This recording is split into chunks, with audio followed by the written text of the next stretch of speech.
Olá, eu sou Flávio Lins e sou instrutor da FEOP, Federação de Orientação de Pernambuco. Estamos aqui para mais um vídeo do nosso curso de iniciação ao esporte e orientação. Agora, começando a falar sobre os símbolos que nós vamos reconhecer no mapa de orientação. E vamos falar sobre as formas do relevo, e elas têm a cor marrom, não é? Memorize isso aí, relevo marrom. É uma coisa muito interessante e uma magia de você poder representar uma situação que está em 3D em 2D, né? As curvas de nível são linhas que unem pontos de igual altitude, né? E elas servem para representar em 2D, em um mapa de orientação, os elementos da geografia que estão em 3D em um terreno.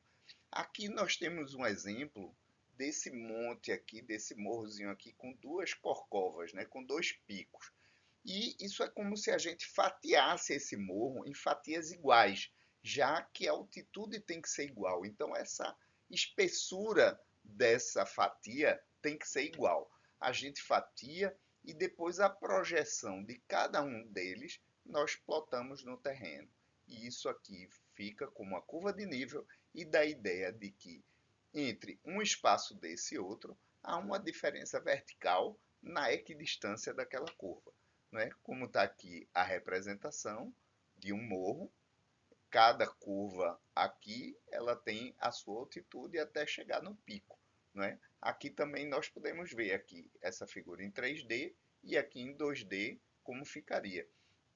Aqui também algumas situações onde tem um morrozinho aqui com a corcovazinha, aqui como um passarinho essas curvas de nível na mesma altura e projetadas em 2D como é que ela ficaria para cá também, né?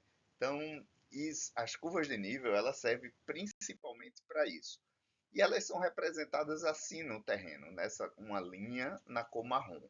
Essa é uma curva de nível normal, essa é uma curva de nível mestre ou mestra. Ela, a cada 5 curvas de nível, não é, uma tem que estar mais espessa. Então nós vamos ter uma dessa mais espessa, 4 dessas mais finas, uma mais espessa. Então sempre a cada 5 tem uma dessa daqui que é a mestra. E aqui, se esse ponto aqui ele mostra o declive. Isso não é usado sempre, porque o orientista ele tem que buscar ver o que está subindo e o que está descendo pelo geral que está lá no terreno. Não é? Mas em algumas situações que é mais difícil de se definir, o mapeador ele pode usar esse traçozinho aqui, que significa que é uma curva de declive. Aqui está descendo para esse lado.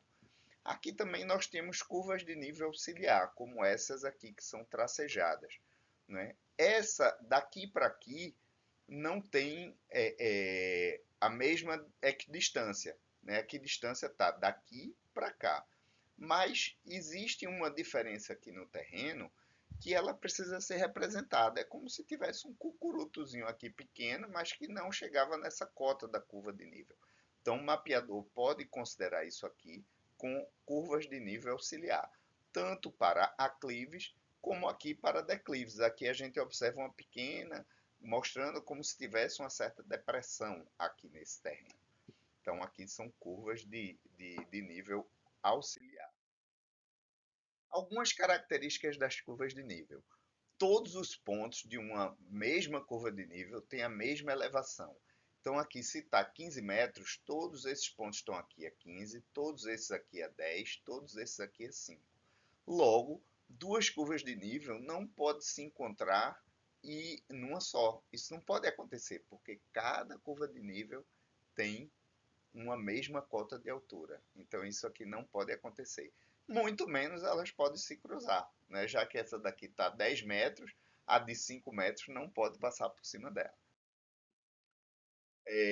Outra coisa, curvas de nível relativamente afastadas significam um terreno um pouco inclinado, né? Pouco inclinado.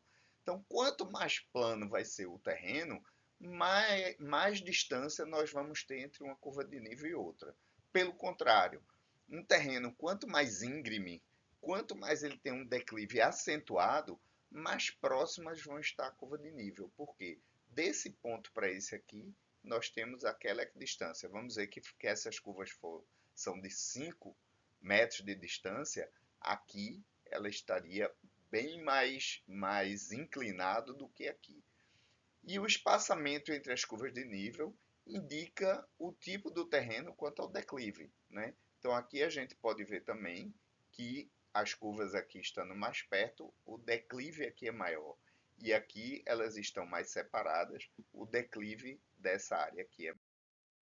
As curvas de nível, elas representam algumas coisas específicas da geografia do terreno, né? E algumas formas do relevo, e eles têm nome, né? E é importante o orientista saber o que significa cada um.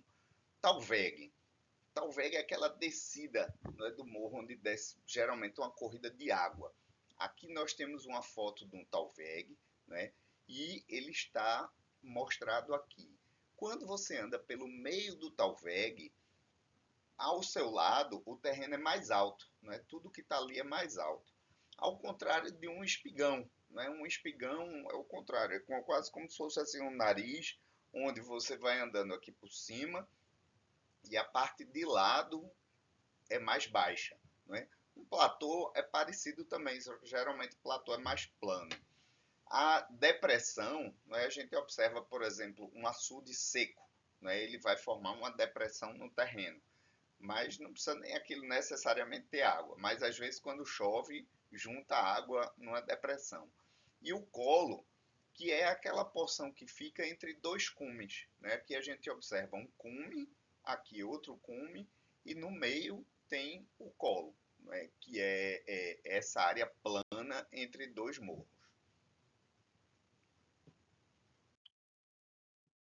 Outros símbolos aqui que a gente vai ver, um cupinzeiro, ele é representado dessa forma, né? Que a gente pode ver e observa muito isso nos eventos, nos mapas de orientação.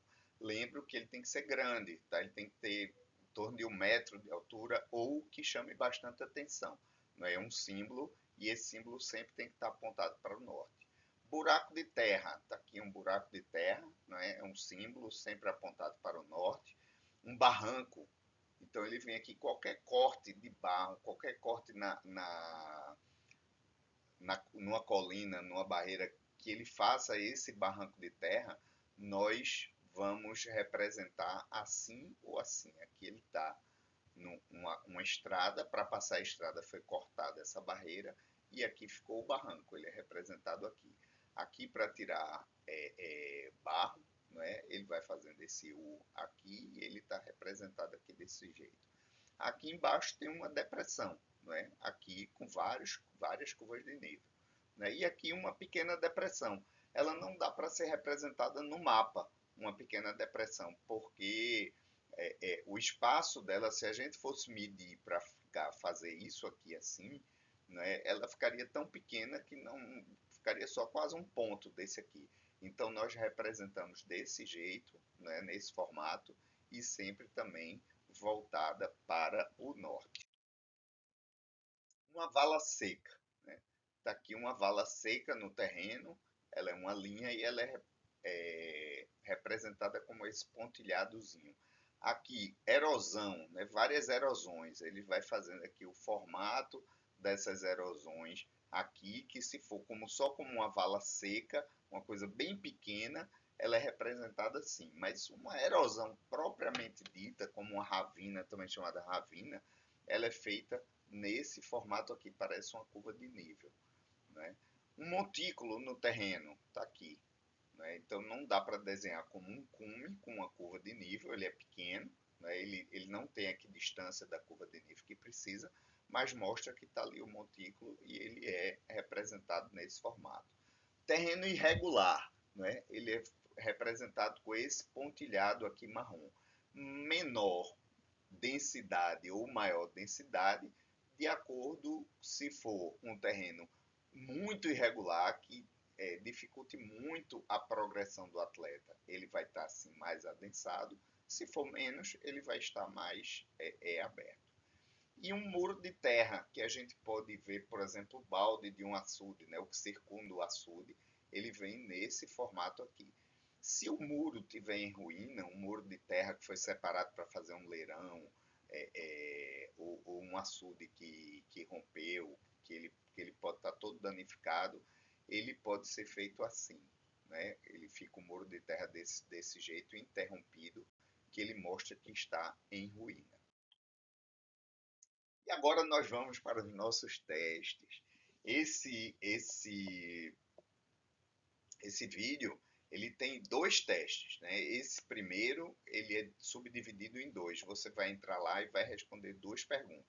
Então você vai ter que ver essas figuras aqui e cada uma delas dizer o que é uma depressão, o que é um colo, o que é um talveg, onde cada coisa está representado aqui, você vai marcar a figura.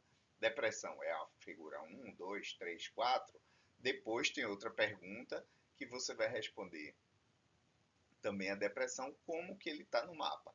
Cada situação dessa daqui representa essa figura e tem o nome dele aqui em cima. Então você vai ter que relacionar isso respondendo duas perguntinhas, que é só clicar aqui.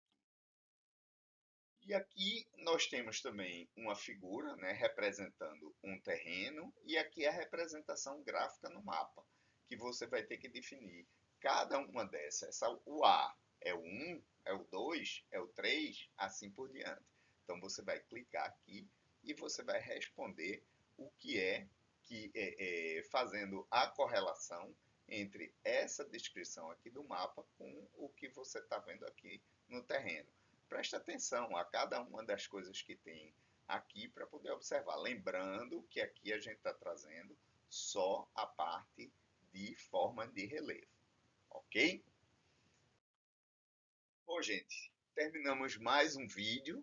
Né? Falamos aí, começando a falar sobre a questão da simbologia, com as formas do terreno, mostrando como colocar um terreno que é em 3D num mapa que está em 2D. Né? Aqui tem nossa equipe técnica e o site da FEOP e da CBO. Fique atento, vamos colocar aqui uma indicação do próximo vídeo para você acessar. Seja bem-vindo, orientista. Vamos participar do nosso curso.